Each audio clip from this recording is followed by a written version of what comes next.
This episode is sponsored by the Hollywood Casino at Charlestown Races in West Virginia. Looking for New Year's Eve plans? Don't miss Hollywood Casino's pre-New Year's Eve party with Purple Experience in the Event Center on Saturday, December 29th. Receive 2 complimentary drinks with each ticket purchased. Details and tickets at HollywoodCasinoCharlestown.com. Must be 21 to enter the casino floor and attend a show. Gambling problem? Call 1-800-GAMBLER.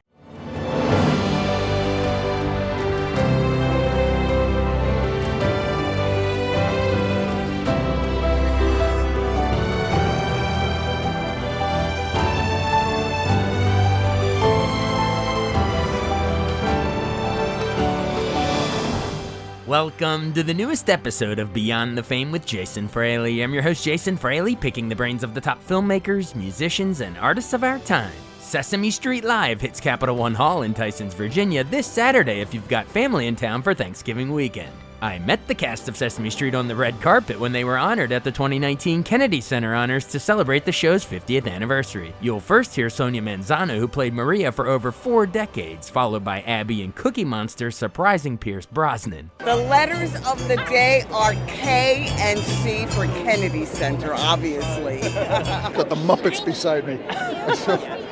What would Pierce Brosnan say to the Muppets? Hello. I'm sorry, I have to. There you go. Hello, sweetheart. Oh, I love you. Abby, is he your favorite Bond? Well, Yes, just say yes. Go on. Cookie Monster, who's your favorite Bond? Of course. Oh, thank you, man. We go back a ways, don't we, Cookie? we do go back. Did you watch Sesame Street? I was on Sesame Street with these guys. I don't think you were there, Abby. That's okay. I'm here now. Good. That's all that All counts. right. Love you. Have a good night, Abby. Not too many cookies. 2 years after Sesame Street was honored at the Kennedy Center, I spoke with the filmmakers of the 2021 documentary Street Gang, How We Got to Sesame Street. I'm Ellen Scherer Crafts, producer on Street Gang, How We Got to Sesame Street. I'm Trevor Crafts, producer on Street Gang. And I am Marilyn Agrello, director. And of course, they mentioned it when we were here talking Street Gang, How We Got to Sesame Street, a brand new documentary about the creation of Sesame Street. So, hey, thanks so much for joining us, everybody.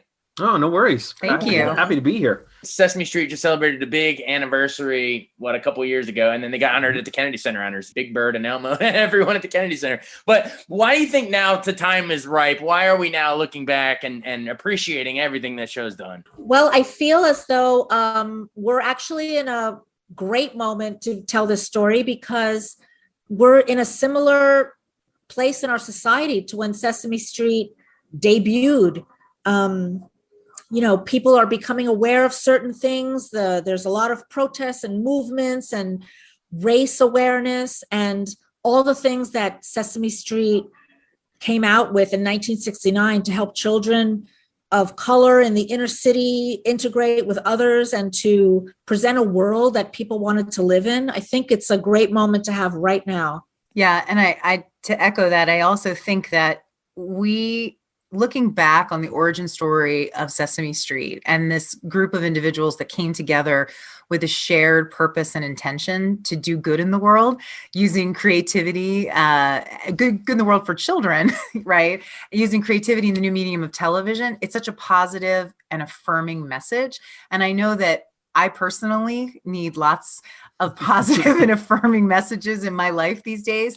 And we think that audiences will really respond to and enjoy looking at something that they think they know very well and understanding it from this perspective of how it began. And we hope are inspired by that. Oh yeah, definitely. I think that's gonna come across for sure. I'm gonna get into Jim Henson in a second because that's the name synonymous with it. But before we even get to him, before he was even brought on board, explain how this came from it was born out of the late 60s, right? There's this awakening activism happening in the country. Explain those socially conscious people involved with Joan Gans Cooney and Sesame Workshop co-founder Lloyd Morissette. I guess it was really those two. Explain how they got this whole thing off the ground. Yeah, I mean, I think that, it's funny. Lloyd came downstairs one morning and saw his daughter, Sarah, staring at the test pattern of a television, just waiting for the television to start. Because it wasn't always 24 hours. There was a period of time where it only aired for a certain period of time a day. And he sort of was struck by that. He was a psychologist and he really thought that maybe there was a way to sort of harness the addictive nature of television and do something good with it. And he was at a dinner party one night, and At Joan's house. at Joan's house, and they were friends. And he sort of asked the question, could television be used to teach children? And Joan's reply was, I have no idea, but I would love to find out. And that really started this journey. Joan was a documentary television producer and was very, socially conscious, very interested in the civil rights movement. And this sort of was the jump off point, which started a research project that really Joan spearheaded, which turned into the Children's Television Workshop. And that's when the rest of the gang was brought on by Joan. She assembled the gang. Yeah. That's when John Stone, who was the first director and head writer, and really one of our unsung heroes of the film, came on, and then he brought on Jim Henson and Joe Raposo and a lot of the other gangs. So it was definitely a magical moment where everybody came together to really do something that was good and ultimately change the entire world. Awesome. Yeah, you mentioned Jim Henson, and I love that part where they first bring him in for the meeting, and they're like, "Who's that hippie sitting over there?" Yeah. That's Jim Henson. Talk about how, he didn't even set out to make children's stuff. I love that you guys show sort of that edgier, violent, I don't want to say South Parky, but you know what I mean? Like, it was a little edgier, almost maybe Looney Tunes, Acme anvils blowing up people kind of stuff.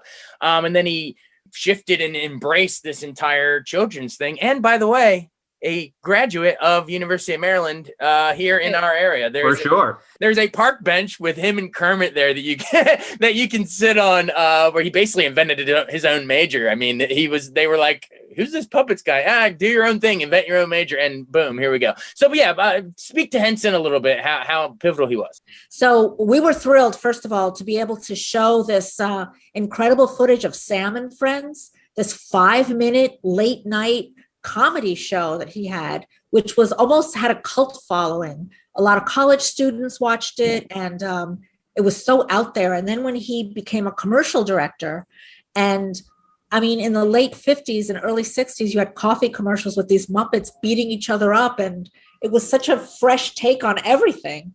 And he was a very edgy guy. He did experimental films. He really had a vision that no one else had presented before. And when he was approached to do a kids show, it was not what he had in mind. It was not what he wanted to do, but the spirit of this group that was forming and the creativity that they were operating under, and the purpose of what they were doing. Jim had 5 kids. He really wanted, and for the first time in his life, was presented with an opportunity to actually do something for kids. By the way, something that would also launch his career in a spectacular fashion. Yeah.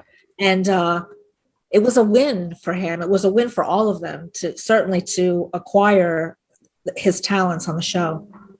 Yeah, and the methodology of the show was to use, this was Joan had observed, and part of this research was that using, like, children were remembering jingles of beer commercials, right? We show this in the film, and that's where she had this idea that you could use television for learning, because this repetition and the fact that children were remembering the jingles.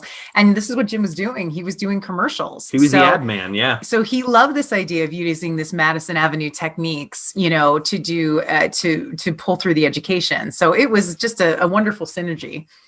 Take me into the creation of some of these iconic characters, because, man, with the exception of, maybe Walt Disney, I mean, there's so many. I mean, you can talk to anyone down on the street, a stranger, and they could probably list dozens of Sesame Street characters. Sure. Take me. How does the show explore, the Kermits, the Big Birds, and show their evolution? Well, it's funny because, I mean, obviously a lot of the design of the characters, that all comes from Jim. And if you know Jim's history, you know that he was a creator that was always thinking, was always sketching, was always doodling, and essentially never really stopped. So the vault that he could pull from of characters was always, enormous. But some of the characters that were specifically created for the show, like Kermit obviously was something that he had developed a long time ago, like Marilyn said, for Sam and Friends. And that sort of carried along with him as his sort of alter ego. But some of the other characters, originally for the pilot episodes, there was no interconnection between the people that were on the street and the Muppets. Those were totally separate. When they did this sort of research with the kids were like, wow, the street is super boring and the Muppets are super engaging. And it was John Stone that said, let's put the two together. And one of the characters that was on the street was Big Bird, and the other one was Oscar. Now, Oscar, because of Jim's doodling, Oscar actually came out of a lunch that John Stone and Jim Henson had at a little restaurant called Oscar's by the Sea, which was right down the street from the workshop. And on a paper menu, like placemat menu, that's where the first Oscar was born. And apparently, as legend goes, the waiter was really surly and not very helpful and kind of mean and grouchy. And that's where Oscar got his name. He was magenta when he was first sketched. He was orange when he had his first season, and then obviously turned green to what we know now. But it was really the collaboration of all of these people having characters that were designed to help represent emotional needs of kids. Big Bird obviously is the character that younger children can relate to. Oscar shows people that you can get along with someone that is grouchy and difficult, and you can still try to be friends with that person. And each one of the characters hits a specific point. So, and there's a lovely part in the film where we have Norman Stiles, who created Count Von Count. And so, no spoilers, but if you watch that scene in the film, you will see how that character came to be, which is a very fun moment in the film. Yeah. I love it. Well, you mentioned a lot of the Muppet characters. Talk about how important the human characters are, and which ones you actually interview for the film. Like, I think it's really cool. You see you see clips from the children's show, obviously, but then you get to cut to in present day, current, never before seen interview with those human people that were interacting with them. The humans are super important for a different way. For example, Emilio Delgado, who played Luis, talks about in the film how this was the first time he ever had the chance as a Mexican American to be a normal, hardworking, decent person. And all the roles he had been offered before then were, a gang member, let's say. And the same with Sonia Manzano. Sonia's Puerto Rican. She had been stereotyped in most of the roles she had gone for. And then on Sesame Street, she is allowed to be herself, just this young, wonderful, charming young woman. And none of this had been seen on television before.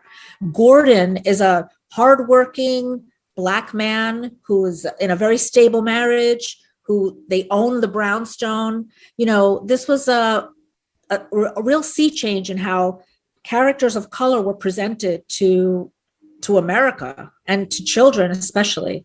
Exactly. And when we see that as children, me, everybody else, we take that in as our reality. So Yep. The show almost remade the world as it wanted to be. It made that through all of our eyes, through that little box in our living rooms, the TV set. It's amazing. And I know we got to run. So I want to say thank you for joining us, but thank you also for just making it. Again, it's called Street Gang, how we got to Sesame Street. Hey, thanks so much, everybody. We appreciate it. Thanks, Jason. Thank you. Thanks so much for listening to Beyond the Fame with Jason Fraley. Our theme music is Scott Buckley's Clarion. Remember to give us a 5-star rating if you like what you hear. We'll see you next time.